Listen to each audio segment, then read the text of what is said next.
If someone is asked to describe their health, they'll usually say that they're diabetic. Most people don't mention whether they have type 1 or type 2 diabetes. Both conditions cause the body to struggle with glucose storage and usage. Glucose is used by the body to create energy, and diabetics have impaired ability to collect the free glucose in the bloodstream, starving the body's cells of needed energy. The two main types of diabetes have many similarities, but they are different diseases. Let's differentiate between them. Diabetes type 2. Type 2 diabetes is the most common, affecting 90 to 95% of Americans with diabetes. It occurs most often in mature individuals over the age of 45, but teenagers, young adults, and children are being affected too. Diabetes type 2 is when your body can still produce insulin, but the insulin produced is much less useful. You actually become resistant to this hormone that the body needs to regulate your blood glucose levels. Risk factors. Ethnicity plays a huge role in the risk of developing type 2 diabetes. According to Harvard Medical School, Asian Americans, African Americans, Native Americans, and Hispanics are much more likely to develop type 2 diabetes. Genetics is another risk factor. Inheriting certain genes makes you 3 times more likely to develop diabetes.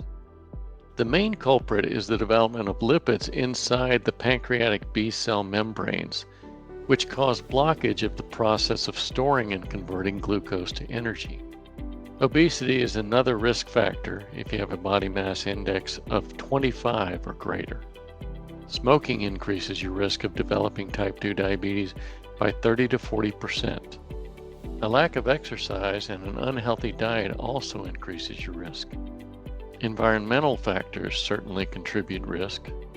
Type 2 diabetes might even be the consequence of having too little vitamin D. And finally, age plays a big role.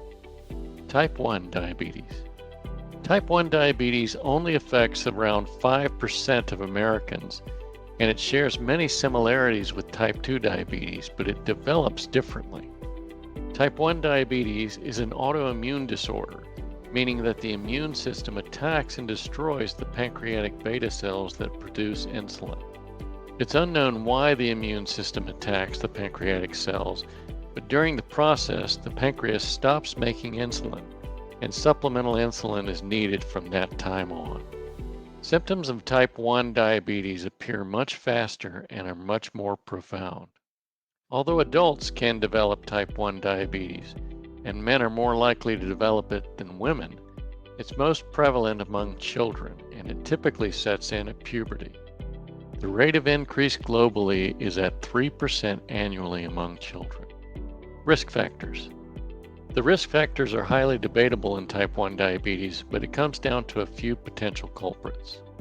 Genetics play a role if a child has beta cell autoantibodies. This affects the way their bodies process glucose because the antibodies automatically destroy insulin or beta cells. According to Stanford Children's Health, being Caucasian increases your risk of developing type 1 diabetes, which is the opposite of type 2 diabetes. Having cystic fibrosis, which causes scarring on the pancreas that stops the organ from producing insulin, also puts you at higher risk. Hemochromatosis, which causes an overload of iron that can damage the beta pancreatic cells, is also a risk factor. Viral childhood infections can also cause type 1 diabetes, such as rubella, measles, and mumps. Many other autoimmune disorders in which the immune system attacks organs such as the pancreas can lead to type 1 diabetes. Examples of these disorders include celiac disease and thyroid autoimmune disease. Type 1 diabetes is a challenging condition that affects young and older people, but with proper care, frequent monitoring, and simple lifestyle changes, you can lead a pleasant life with the condition. Common symptoms. The symptoms of diabetes can manifest in various ways, including increased urination, dehydration and thirst, increased appetite, blurry vision, unexplained fatigue, numbness or tingling in the hands and feet, wounds that take longer to heal, Unexpected weight loss. Thrush. Hyperglycemia is when blood glucose levels are too high. Patients with hyperglycemia exhibit dry mouth, nausea, vomiting, a fruity smell on the breath, difficulty breathing, and coma. Untreated hyperglycemia can be life-threatening. Hypoglycemia is a potentially life-threatening condition of having extremely low blood glucose levels. Symptoms include shakiness, a pale face, sweating, chills, anxiety, and rapid heartbeat. Other hypoglycemic symptoms include dizziness, lightheadedness, nausea, weakness, extreme fatigue, tingling, and severe headaches. If untreated, patients can develop seizures, loss of consciousness, or coma.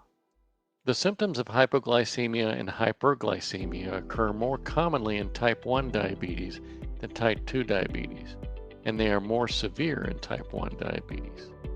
Can type 2 diabetes change into type 1 diabetes? Well, the simple answer is no. Even though the two main types of diabetes share similarities, they aren't caused by the same factors. Patients who suffer from an uncommon condition called latent autoimmune diabetes in adulthood, LADA, can be thought to have type 2 diabetes when they actually have type 1 diabetes.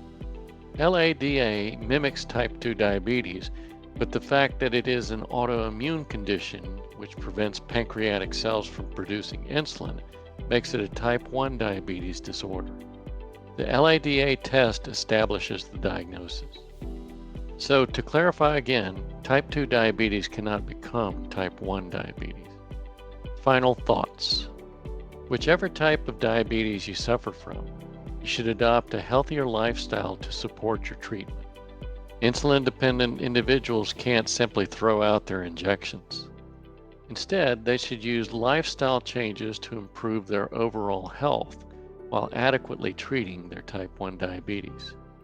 Type 1 diabetes is undoubtedly stressful, but amazing advancements are being made that could change the way we treat it in the near future. Don't give up hope, even if you have to rely on insulin.